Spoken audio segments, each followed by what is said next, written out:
السلام علیکم۔ کاروبار پر لگے بندش کے تالے ٹوٹ گئے۔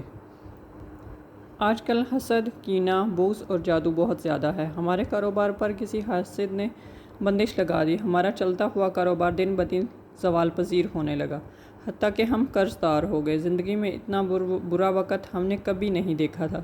والد صاحب کی بے بسی دیکھ کر میرا دل خون کے آنسو روتا تھا۔ میں نے بہت سے عاملین سے رابطہ کیا۔ انہوں نے صرف اتنا بتایا کہ آپ پر جادو اور بندش کا عمل کروایا گیا ہے، لیکن ان کے پاس اس کا کوئی حل نہیں تھا۔ یہ بندش اتنی سخت تھی کہ کوئی عامل اس معاملے میں نہیں پڑنا چاہتا تھا۔ گرتے پڑتی تسبیح خانے پہنچے، یہاں گوشۂ طلسمات کے اعمال کرنے شروع کیے، جن میں سکندری شیشہ، طلسماتی خنجر، خوشبودار طلسمات، نورانی جھروکے، برکتی دسترخوان، بندش توڑ تالے کے عمل شامل ہیں۔ کھجور کے تنے کا ایک خاص عمل، کھجور کے تنے پر جامانے پڑتے ہوئے کیل ٹھونکنے کا عمل۔ اس دن خواب میں والد صاحب کو نظر آیا کہ کن لوگوں نے ہمارے کاروبار پر بندش لگوائی اور انہوں نے کس سے یہ کالا عمل کروائے۔ ان کی حالت ایسی تھی جیسے کسی نے انہیں مار مار کے اندھا کر دیا ہو۔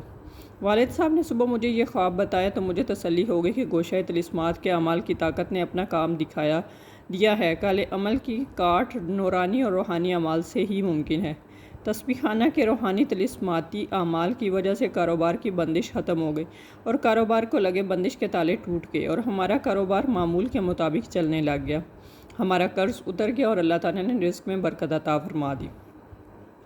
دل کا روحانی آپریشن۔ محترم حضرت حکیم صاحب، السلام علیکم۔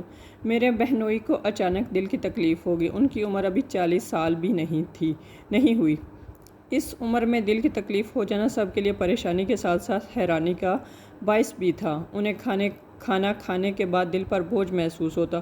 انہیں کسی نے مشورہ دیا کہ آپ دل کے ڈاکٹر کو دکھا لیں۔ ایسی علامات کو نظر انداز نہیں کرنا چاہیے۔ انہوں نے ڈاکٹر سے معائنہ کروایا تو اس نے بتایا کہ دل کی نالیاں آدھی سے زیادہ بند ہیں۔ اس کی سرجری ہوگی۔ ہم نے انہیں عبقری گوشۂ طلسمات میں جا کر عمل کرنے کو کہا۔ بہنوئی لاہور میں رہتے ہیں۔